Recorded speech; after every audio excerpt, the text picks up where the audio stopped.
اعوذ باللہ من الشیطان الرجیم بسم اللہ الرحمن الرحیم۔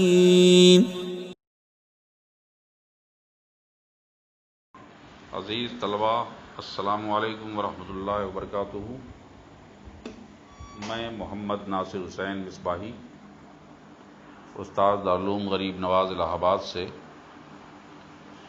جماعت رابعہ کے تمام طلباء سے مخاطب ہوں۔ آج 2 جولائی 2020 کی تاریخ میں آپ کی کتاب دروس البلاغت کا نیا سبق شروع ہونے جا رہا ہے۔ آپ سبھی حضرات اس میں شامل ہوں اور بغور سماعت کریں۔ مصنف آپ کے سبق کو آگے بڑھاتے ہوئے فرماتے ہیں، یہ بیان حاصر الکلام والا حاضہ العلم فی ثمانیت ابواب و خاتمت۔ الباب الاول فی الخبر والانشاء کل کلام فہو اما خبر او انشاء، والخبر ما یصح ان یقال لقائلہ انہ صادق او کاذب، کسافر محمد وعلی مقیم، بل انشاء ما لا یصح ان یقال لقائلہ ذالک کسافر یا محمد واقم یا علی، والمراد بصدق الخبر مطابقتہ للواقع وبکذبہ عدم مطابقتہ لہ، فجملۃ علی مقیم ان کانت النسبۃ المفہومۃ منہا مطابقۃ لما فی الخارج فصدق والا فکذب، ولکل جملۃ رکنان محکوم علیہ ومحکوم بہ، ویسمی الاول مسندا الیہ کالفاعل ونائبہ والمبتدأ الذی لہ خبر، ویسمی الثانی مسندا والمبتدأ المکتفی بمرفوعہ او کما قال۔ تو اب تک آپ نے پڑھا کہ علم معنی لفظ کی ان حالتوں کو جاننے کا نام ہے جو حالتیں مقتضی حال کے مطابق ہوتی ہیں، جس کی تفصیلی مثال اور اس کے تمام ابحاث کو ختم کرنے کے بعد آخر میں مصنف یہ فرما رہے ہیں بیان حاصل الکلام، اور کلام محدود ہو جاتا ہے اسی بنیاد پر، یعنی انہی حالات کی بنیاد پر جو اوپر بیان کیے گئے، فی ثمانیت ابواب، 8 ابواب پر اور ایک خاتمے پر۔ تو گویا کہ 8 ابواب کا بیان ہوگا اور ایک خاتمے کا بیان اب ہونے ہوگا۔ منحصر ہوگا، اس کا کیا مطلب ہے؟ کہتے ہیں منحصر ہونے کا مفہوم یہ ہے کہ کل اپنے اجزاء میں منحصر ہے، یعنی علم معنی کی کل بحث اپنے اجزاء میں منحصر ہے۔ جتنے بھی اجزاء ہیں علم معنی کے، ان اجزاء کا ایک ایک جزو علم معنی میں شامل ہے۔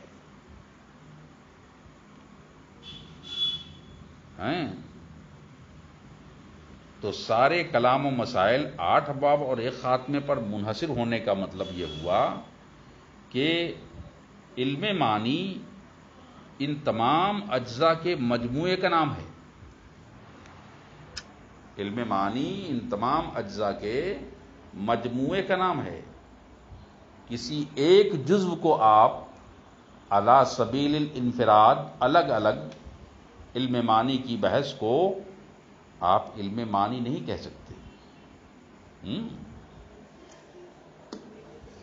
بلکہ علم معنی لفظ عربی کی تمام حالتوں کو جاننے کا نام ہے، احوال و مقتضیات کو جاننے کا نام ہے، ان تمام اجزاء کو طرح آپ ایک حالت کو جاننے کو آپ اس کو علم معنی نہیں کہہ سکتے،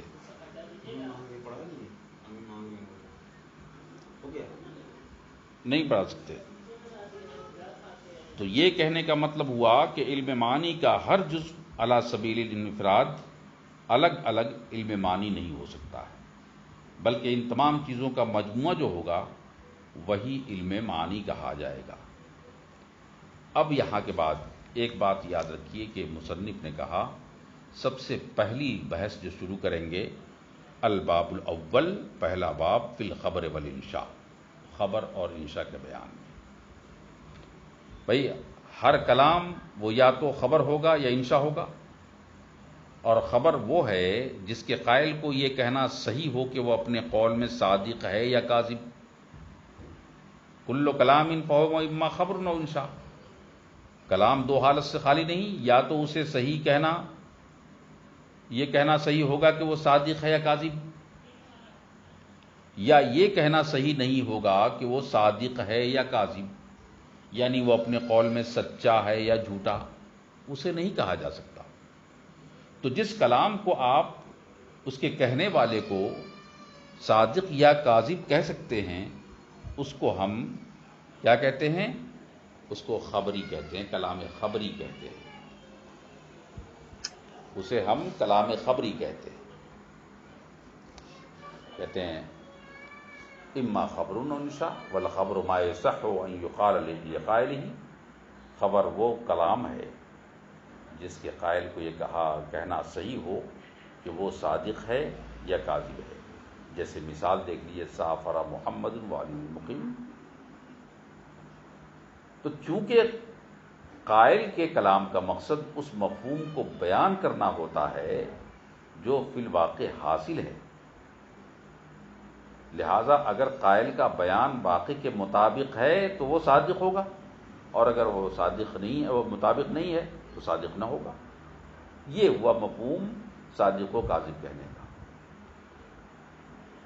تو کہتے ہیں اگر یہ کہنا درست ہے تو وہ کلام خبری ہے، جیسے سافر محمد، محمد نے سفر کیا، وعلی مقیم، علی مقیم ہے، تو واقعی محمد نے اگر خارج میں واقع میں سفر کیا ہے، اس سے سفر کا وقوع ہوا ہے، اور علی واقعی مقیم ہے، قیام پذیر ہے، یہ سے نہ ثابت ہے تو خبر صادق ہے۔ اور اگر واقعی وہ خارج میں مقیم نہیں ہے اور نہ محمد نے سفر کیا ہے تو کہتے ہیں کہ وہ خبر کاذب ہے۔ اسی لیے کہا والانشاء ما لا یصح ان یقال لقائلہ ذلک، اور انشاء وہ کلام ہے جس کے قائل کو یہ کہنا صحیح نہ ہو کہ وہ سچا ہے یا جھوٹا ہے۔ جیسے آپ اس کو پلٹ دیے یا سافر یا محمد، اے محمد سفر کرو، تو اسے آپ کیسے کہیں گے بھائی کہ یہ محمد نے سفر کیا ہے یا نہیں کیا ہے؟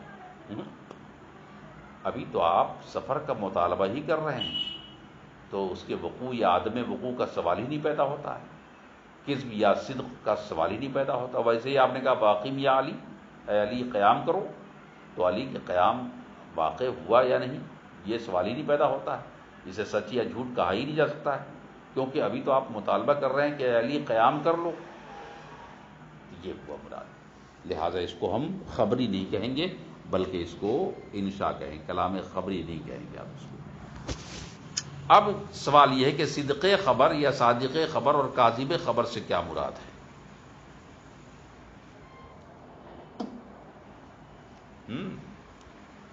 سافر یا محمد کہا تو قائل کا مقصد اس کلام سے محمد کے لیے سفر کا اور علی کے لیے اقامت کا اس بات ہے۔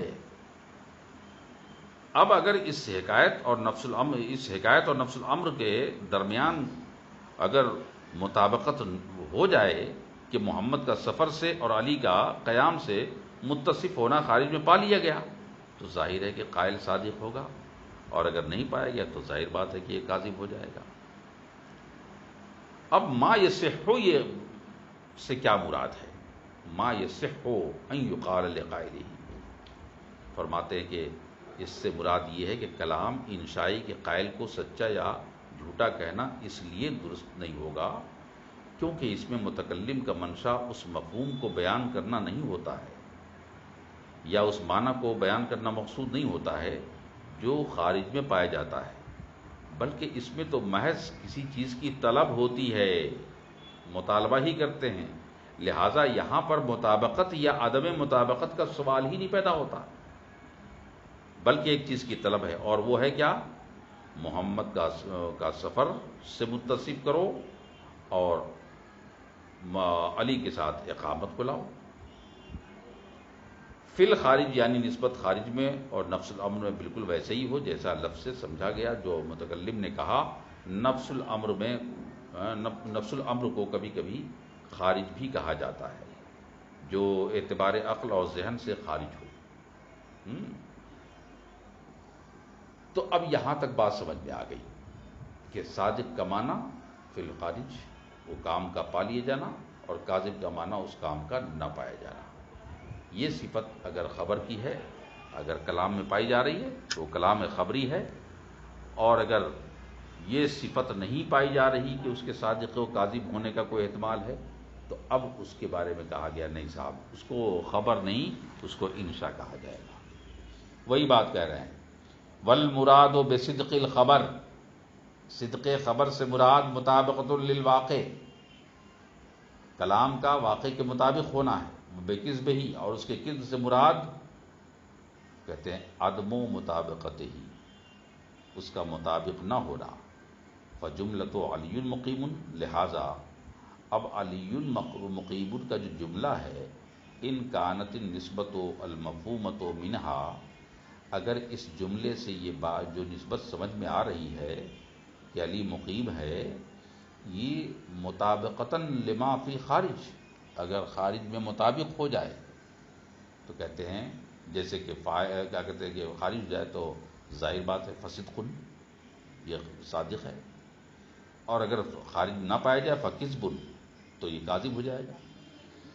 وَلِكُلِّ جُمْلَةٍ رُكْنَانِ، اور یہاں سے یاد رکھنا چاہیے کہ ہر جملے کے دو رکن ہوتے ہیں کلام کے اندر، یا تو محکوم علیہ ہوگا اس میں جس کو مسند علیہ کہتے ہیں، وہ محکوم بہ یا محکوم بہ ہوگا۔ یسمی الاول مسند علیہ، پہلے کا نام مسند علیہ ہے، کالفاعل جیسے فاعل ہونا، و نائب ہی اور نائب فاعل ہونا، یا پھر وہ مبتدا لہو خبر، والمبتدا الذی لہو خبر، یا وہ مبتدا جس کی کوئی خبر ہو۔ ویسمی الثانی مسندن، اور دوسرے کا نام کیا ہے جس کو محکوم بہ کہتے ہیں اس کا نام مسند ہے، جسے فاعل کہتے ہیں آپ، جیسے فاعل ہے۔ اور والمبتدا المکتفی بمرفوعہ، اور وہ مبتدا ہے جس کا مرفوع ہونا کافی ہو۔ تو اتنی بات آپ کو یاد رکھنا چاہیے کہ صاحب یہ کلام خبری اور انشائی میں کیا کیا باتیں ہوتی ہیں، صادق و کاذب کی بات، خبر و انشاء کی بات، پھر ان کی مثالوں کی بات۔ آج کا سبق یہیں پر تمام ہوتا ہے، انشاءاللہ پھر نیا سبق ہم آئندہ شروع کریں گے۔ جب تک کے لیے